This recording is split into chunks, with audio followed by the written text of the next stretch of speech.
perkenalkan anggota-anggota saya. Pertama saya sendiri Muhammad Musa Faizari. Halo, perkenalkan namaku Nika. Warahmatullahi wabarakatuh. Aku Haura Aziza. Assalamualaikum warahmatullahi wabarakatuh. Saya Naura Ridhanania dari kelas 10 Teman-teman, Assalamualaikum warahmatullahi wabarakatuh. Perkenalkan, nama saya Alif Pandu Zardiansa.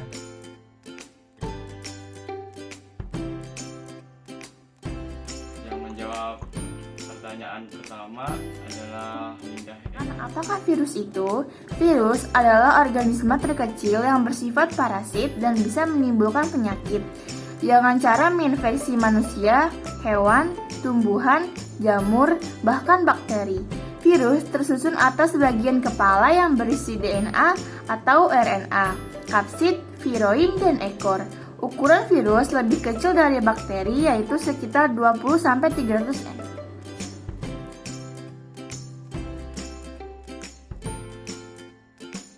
Yang menjawab pertanyaan kedua adalah Haura Aziza. Aku bakal bahas tentang virus.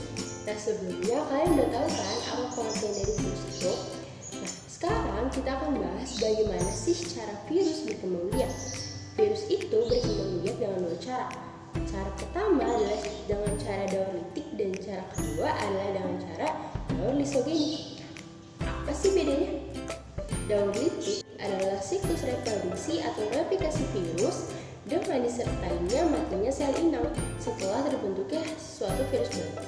Dengan kata lain, dia membutuhkan sel inang untuk dikorbankan karena ia ingin membuat suatu virus baru. Sedangkan daur lisogenik adalah siklus reproduksi atau replikasi virus tanpa menghancurkan sel inang. Namun, virus tersebut akan berintegrasi masuk ke dalam kromosom inang. Pertama adalah tahap penempelan atau biasa disebut dengan tahap adsorpsi. Tahap ini dimulai dengan menempelnya ekor virus pada dinding sel bakteri. Nanti dinding sel bakteri tersebut akan dilarutkan oleh enzim lisozim sehingga terbentuk suatu lubang yang akan timbul pada dinding tersebut. Tahap kedua adalah tahap penetrasi atau fase infeksi. Nah, di tahap ini terdapat selubung ekor virus yang berkontraksi dengan menembus dinding sel dan membran sel. Nah, nanti melalui lubang tersebut asam nukleat akan masuk ke dalam sel bakteri. Selubung protein virus itu akan tetap berada di luar dan lama-lama tidak berfungsi lagi. Fase ketiga adalah fase sintesis. Di fase ini terjadi pembentukan asam nukleat beserta komponen-komponen virusnya dengan cara menghidrolisasi DNA sel inang. Nah, nanti DNA phage akan berhasil masuk ke dalam DNA bakteri dan menghancurkan DNA bakteri. Setelah itu DNA phage akan mereplikasi diri secara berulang-ulang dengan cara menyalin diri dalam jumlah yang banyak. Dari situlah akan terjadi proses sintesis dan membentuk sebuah protein virus. Fase keempat adalah fase pematangan. Dalam fase ini terjadi perakitan partikel-partikel dalam membentuk suatu virus baru menggunakan asam nukleat dan protein. Yang awalnya terpisah-pisah bagian kepala, ekor, dan sel ekor, bagian-bagian itu nanti akan dirakit menjadi sebuah kapsid virus yang utuh, kemudian dimasukkan sebuah DNA virus yang sehingga nanti akan terbentuklah virus yang utuh. Terakhir adalah fase lisis. Dalam fase lisis ini nanti akan terjadi pemecahan dinding sel menggunakan bantuan enzim lisozim dengan cara merusaknya. Setelah dinding sel rusak, nanti virus-virus baru akan keluar dan menginfeksi sel bakteri lain dan menghancurkan sel inang. Setelah daur litik, ada yang namanya daur lisogenik. Sesuai dengan pengertiannya, daur lisogenik itu replikasi virus tanpa menghancurkan sel inang. Karena dalam daur lisogenik ini hanya melibatkan DNA phage, DNA bakteri, dan DNA virus. DNA phage ini nanti akan masuk ke dalam DNA bakteri setelah dia berhasil memutus si DNA bakteri ini. Kemudian DNA virus akan masuk di antara benang DNA bakteri yang putus, sehingga nanti di dalam DNA bakteri ini akan terkandung si DNA virus. Gabungan antara DNA phage dan DNA bakteri itu disebut dengan prophage. Jika nanti bakteri mengalami pembelahan diri, maka sel bakteri akan menyalin prophage melalui proses proses replikasi. Kemudian setiap sel anak hasil pembelahan akan mengandung profage yang identik. Proses pembelahan bakteri berlangsung berulang kali dan jumlah profage pun sama dengan jumlah bakteri yang ditemukan.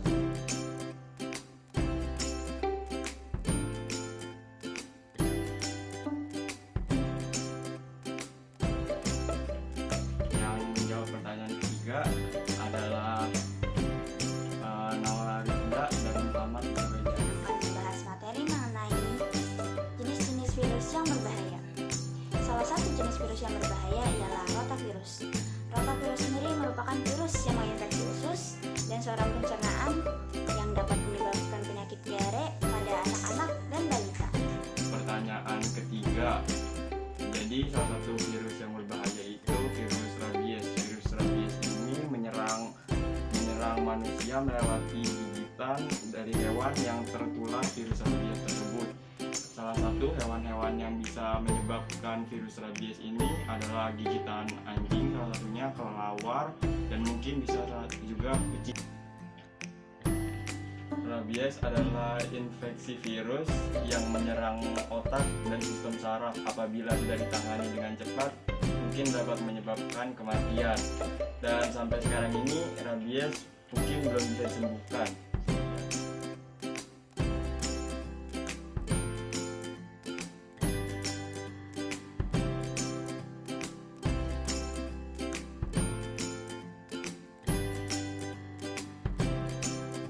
Yang menjawab pertanyaan nomor 4 adalah Alif Pandu Zardiansyah. Saya ingin menjawab pertanyaan nomor 4 dari mapel biologi. Oke, sebelum kita masuk ke materinya, kalian tahu nggak sih, virus corona itu masuk ke Indonesia 2 tahun yang lalu, yaitu tanggal 2 Maret tahun 2020. Dan virus corona itu berasal dari Wuhan di negara Cina. Kalian penasaran apa itu COVID yang disebabkan oleh virus SARS-CoV-2? Oke, kita masuk ke pembahasan materinya. Oke teman-teman, sekarang kita masuk ke pembahasan materi atau jawaban dari pertanyaan nomor 4. Nah, pertanyaan nomor 4 ini adalah apa yang kamu ketahui tentang virus COVID-19 yang disebabkan oleh virus SARS-CoV-2 dan bagaimana sih cara menghindarinya? Oke, yang pertama kita masuk ke apa sih itu COVID-19.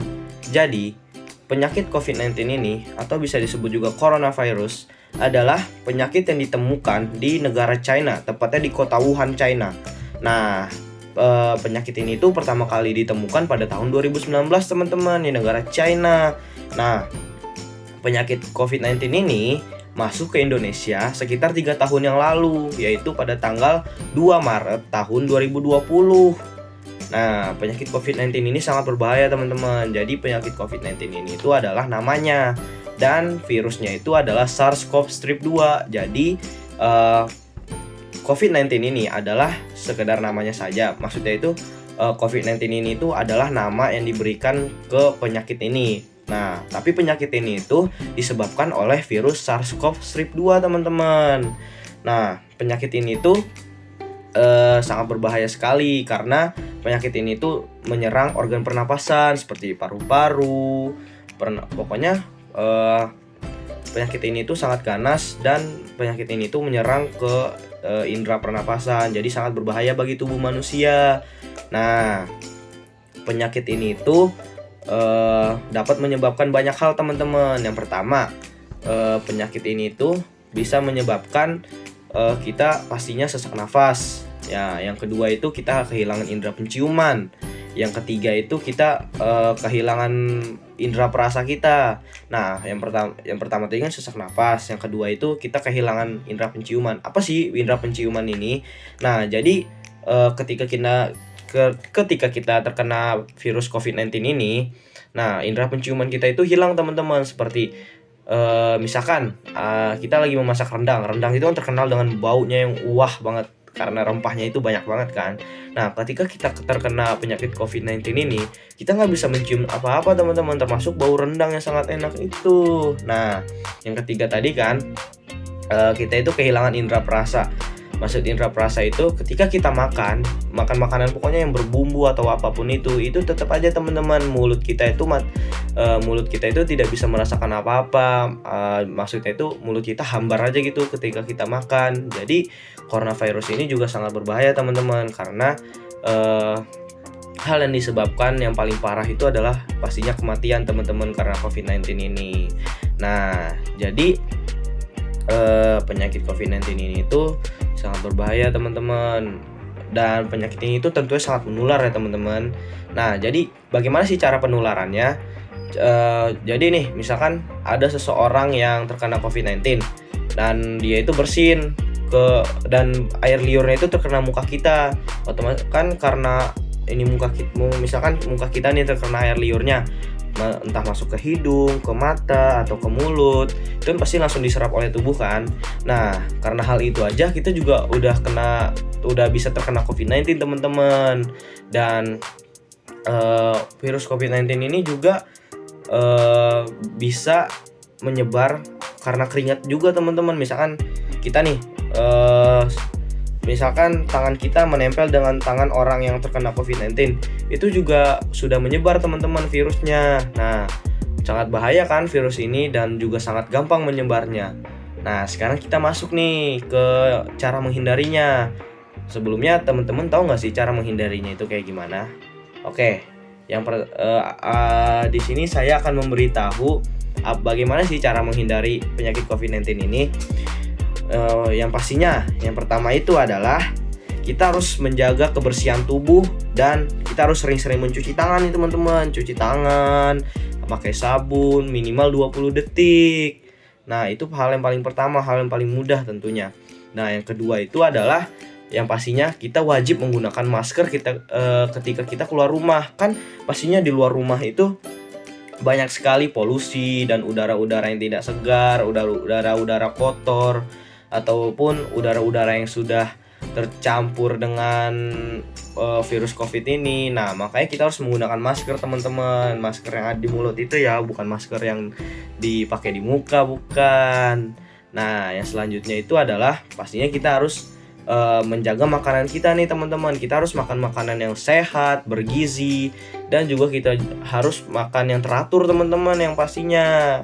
Nah, yang selanjutnya itu adalah kita harus minum vitamin C yang banyak teman-teman agar imun tubuh kita ini itu semakin kuat gitu.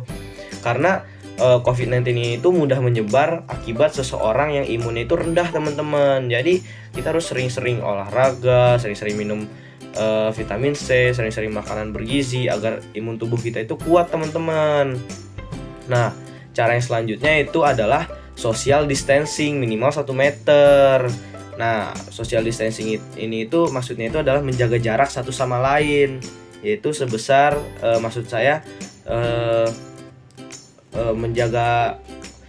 menjaga jarak minimal itu 1 meter teman-teman. Nah, dan masih banyak cara lain lagi untuk cara menghindarinya, entah itu dengan cara kita tidak keluar rumah, dengan cara kita juga lebih memilih bekerja di rumah, tidak keluar rumah. Nah, pokoknya masih banyak lagi deh cara menghindarinya teman-teman. Jadi, kesimpulan dari apa itu COVID-19 dari yang disebabkan oleh virus SARS-CoV-2 dan cara menghindarinya itu adalah, kesimpulannya itu adalah, jadi virus COVID-19 ini itu adalah namanya, dan penyakit COVID-19 ini itu disebabkan oleh virus yang sebenarnya namanya adalah SARS-CoV-2. Jadi COVID-19 ini itu adalah namanya teman-teman, nama penyakitnya yang sudah diberikan oleh WHO pada saat itu, yang diakibatkan oleh virus SARS-CoV-2 teman-teman. Nah, penyakit ini itu sangat berbahaya karena penyakit ini itu menyerang organ pernapasan teman-teman. Jadi penyakit ini itu hal yang disebabkan oleh penyakit ini itu yang paling parah banget adalah tentunya menyebabkan kematian teman-teman. Banyak di Indonesia ini yang sudah meninggal karena penyakit COVID-19 ini teman-teman. Dan bahkan sampai sekarang pun masih ada yang terjangkit virus COVID ini teman-teman. Jadi saya menyarankan kepada kalian semua agar tetap mengikuti peraturan-peraturan maupun cara menghindari yang sudah saya sebutkan tadi, seperti mencuci tangan, makan makanan yang sehat, dan memakai masker keluar rumah. Pokoknya stay safe semua ya teman-teman. Sekian pembahasan dari saya, semoga bermanfaat bagi kalian semua. Pokoknya kalian semua harus tetap sehat, kuat, dan stay safe ya teman-teman. Semoga kita semua diberi kesehatan sampai kapanpun oleh Allah Subhanahu wa Ta'ala. Amin ya Rabbal Alamin. Sekian dari saya. Wassalamualaikum warahmatullahi wabarakatuh.